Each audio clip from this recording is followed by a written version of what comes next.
Hi everyone, happy Tuesday. It is Tara Caffell here with Big Life Coaching. It is Tuesday, June 10th, and I'm here with the couple tip of the week.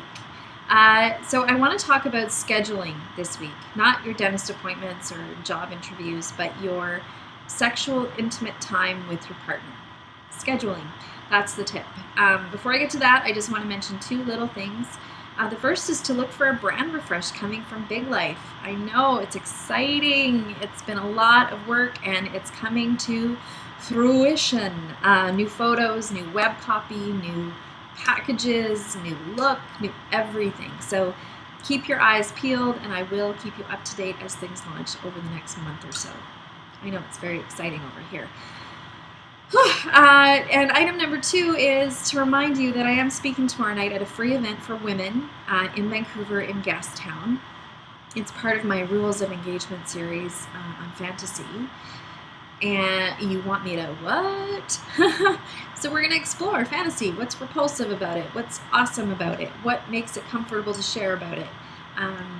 Because I think we've all perhaps had a partner say to us, oh, I want to try this. And you go, what? I'm sorry, what did you say? And that's okay. So we just want to get comfortable and talk about it a little bit more. So it is women's only, but it's free, and I'll include the link below to find out more information there. So scheduling, let's talk about it. So I work with couples, as you know, and we talk about sex. It comes up, and I might ask, okay, how fulfilling is your sexual life? Are you having the amount of sex that you want to? Or does one of you feel shortchanged? Does one of you feel like you're not interested? You know, we kind of dive in a little bit there and ask what's happening.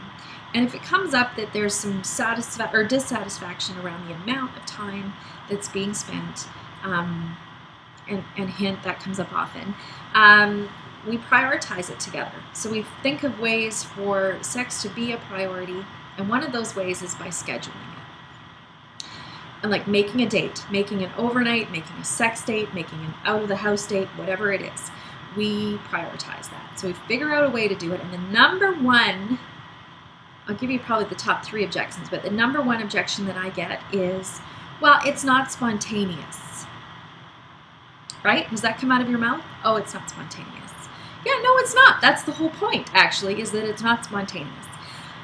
So if you're not having the amount of sex that you want, if you're not getting the intimacy that you want with your partner, and you're being spontaneous, I would ask you, how is spontaneity actually working for you? Yeah, right, it's not working for you. That's the whole point here. Spontaneity is overrated. I'm just going to say it. Anticipation trumps spontaneity.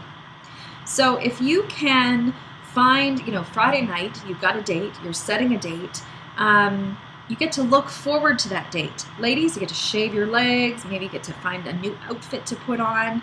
You put your best foot forward. Dudes, maybe you're going to wash the car. That sounded really like I'm from the Maritimes. Anyway, you're going to wash the car, make a reservation, make a plan. You're both going to look forward to it. And maybe you're going to text each other during the week to say, I am so excited to get to see you.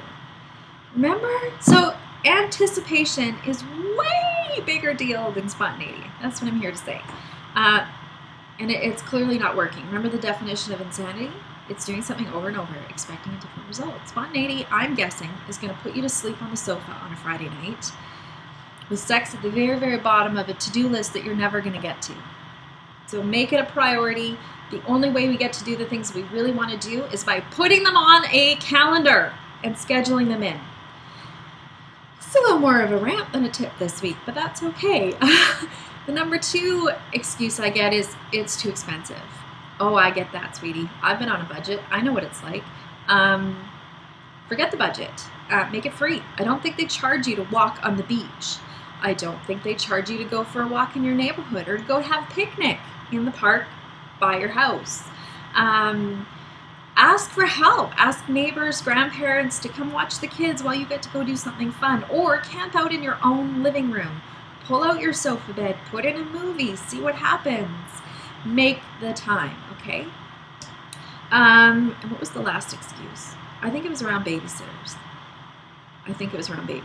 That's a big one. It's like, oh, how do we leave the baby? How do we leave the kids? You know what? I'm going to leave the logistics to you. I know you can take care of this yourself. But I'm here to tell you that when your kids see you bonding and happy and that you're a cohesive unit as a team of parents, and that you're spending time together, and that you're intimate and caring and all those things, it actually makes your kids be better kids. It helps them learn. It helps them to not have learning problems. It helps them to be curious in the world. It does so many things, and that's a whole other 3-day-long video. So know that you're benefiting your kids by spending time together. You're creating a foundation. You're feeding the bank account that everyone's going to be drawing from. Okay, so that's the tip this week, is schedule some sex, okay? Schedule some time. Maybe it's twice a month. I don't really care. You get to figure it out. And if you want support, call someone to do that for you. Scheduling, that's the tip, or the rant. So I'm Tara Caffell. I'm not normally this, oh yeah, I am actually.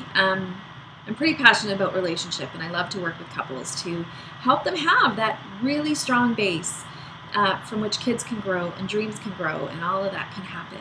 So join me on over at biglifecoaching.ca for my newsletter, and please come back here every single week. I've got a tip for you. So until next week, I wish you love and sex. Go do it. Bye.